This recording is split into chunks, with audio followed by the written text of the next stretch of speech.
Allow me to reintroduce. We're live, the home of the Rockets in wonderful Houston, Texas. After this game, the Rockets head back out on the road. This is a tough team planning on the postseason, sitting in the 7th spot in the West. Well, guys, you've heard the old adage, it's tough to beat a team 3 times in one season.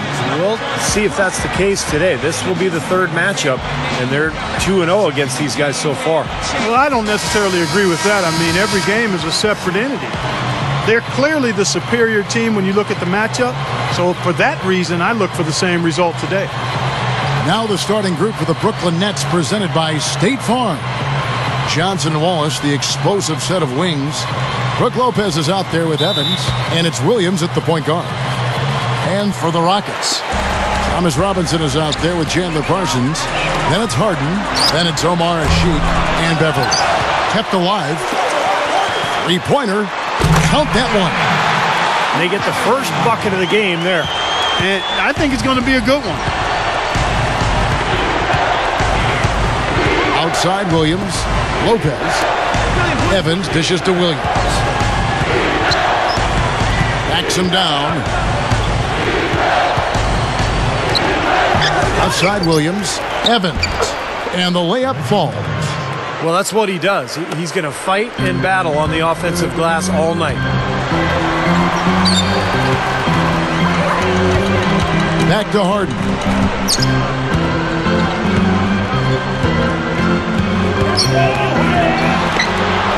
Gets it to go. Well, when you think of Kevin McHale, you think of a Hall of Fame basketball player. In his days with the Celtics, he was phenomenal. 7 All-Star appearances. He won 3 championships, playing next to Robert Parrish and Larry Bird. Boy, he was something. Let's catch up with Doris from the sideline. I had a chance to talk with the head coach for Brooklyn. I asked him where he thought they have an advantage in this game, and he said our shot blocking is one thing that really sets us apart. Now, we have to be solid all around, but that does help us quite a bit when it comes to sending away penetration and shot attempts inside. Kevin, never something you want to rely on, but always a great backup to have. Okay, thank you, Doris. And the defensive approach, guys, how do you think that'll play out here? I don't know, Kevin. I'm not sure they should be more focused on their opponent than they are on themselves. That is sort of the way it sounds, Steve, but still, I don't think a defense-first mindset is ever a bad thing. That is good. Robinson's got his first 2 points of the night.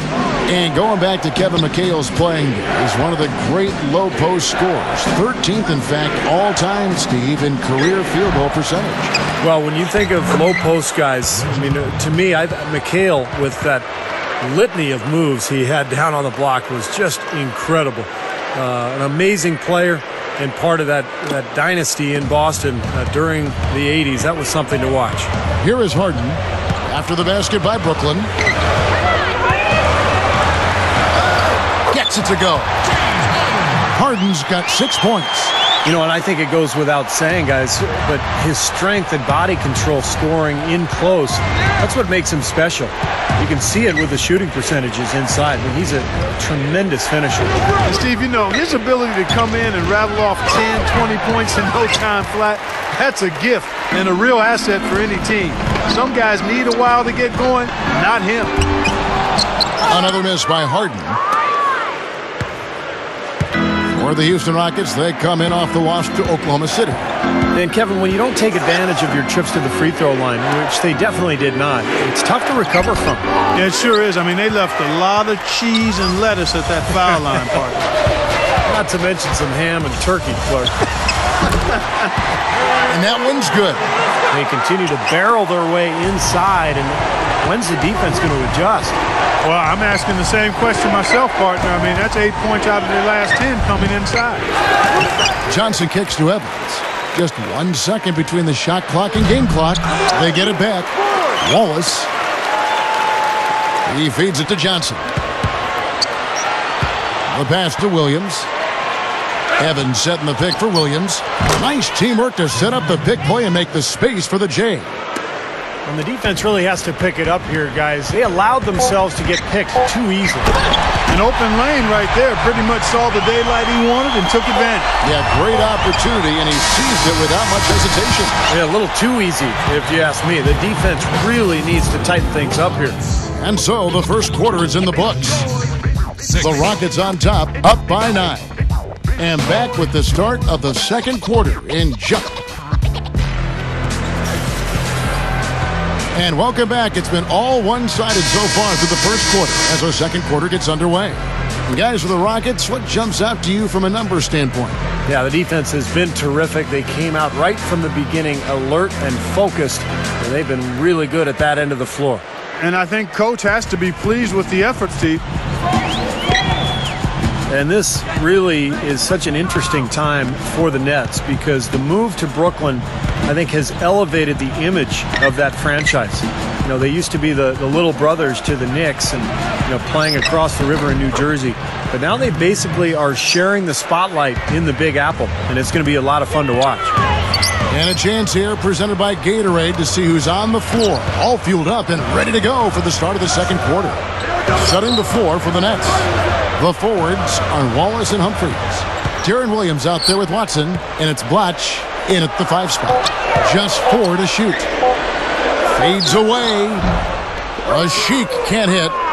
Yeah, Nets are now in one of the premier locations, Steve, for any sports franchise, even if it was a short move. And I think, Clark, with that move, the whole mindset has seemingly changed. Well, you can certainly call them a big market team now, and a lot of free agents will probably be interested in signing there. So definitely they've got a working advantage in their favor now. Offensively, just hammering away in the paint. And that's 10 straight points inside, too. And there's a whistle. That's going to go on James Harden. That is his first foul of the game. Some changes for Brooklyn. Brook Lopez is checked in for Blatch. Hogans comes in for Gerald Wallace. And it's Johnson in for Deron Williams. Watson kicks to Lopez. Shoots over a Sheik. And there's Lopez. That's good on the assist by Watson. Smart move with that mismatch he's got. You know what? That extra advantage sure pays off on the mid-range jumper. Tough season for Brook Lopez last year, guys. He broke his foot just before the season opener, needed surgery, and missed several months of action. So for a young player looking to take the next step in his progression, that was really a setback. Back to Harden. Fires from deep. Offensive rebound. And out of bounds as the Nets gain possession. And with this quick break, we can show you the list of the most explosive shooting guards in the NBA so far. James Harden is second. And this is the cream of the crop at the 2-guard spot, strictly in terms of scoring ability and the ease with which these guys break down opposing defenses. I love that they are so attack-minded and come at you really aggressively across the board. They're players that can carry a team offensively for long stretches of a game. And Brook Lopez actually only ended up playing 5 games last season after that injury. Yeah, and for big men, you start talking about foot injuries, that can really be an issue. So hopefully it's behind them.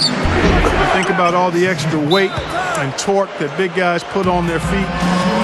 Let's hope Brook Lopez, an outstanding offensive center, is healthy and as productive as he was his first couple of years going forward.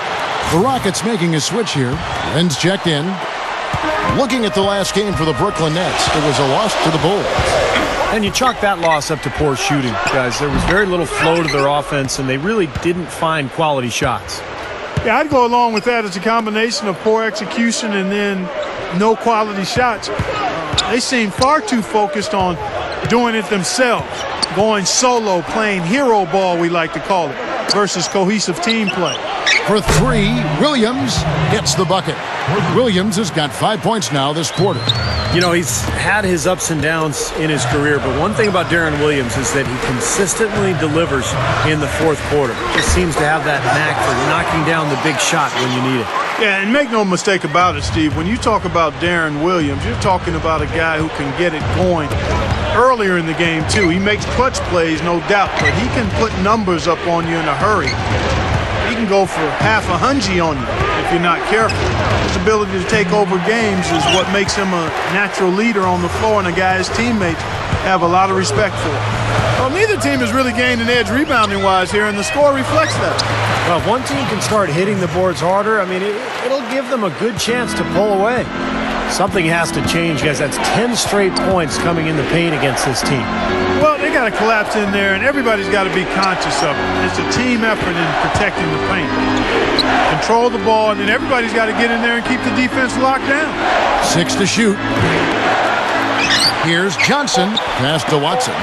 Jacks up a 3. That's good, and it's Johnson with the assist. Watson's got his second bucket of the night. Gets it off. Can't hit. Close game as we wrap up the second quarter. Rockets lead by 1. And coming up after the break, it'll be Damon Bruce breaking down all the highlights from the first half of play. Now, presented by Sprint. And it's been a great game out in Houston. Thanks for joining us. The Houston Rockets in front against Brooklyn.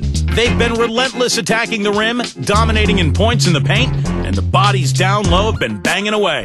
James Harden has the game high. He's got 10 points and has kept everyone else involved, piling up the assists. It was a good first half as well for the Nets. They're crashing the offensive glass with reckless intensity, tremendous hustle. C.J. Watson's been an X factor. He's got 5 points and he's made some key plays in the assist department too. That's it for us here in the studio. Thanks so much for watching. I'll see you next time.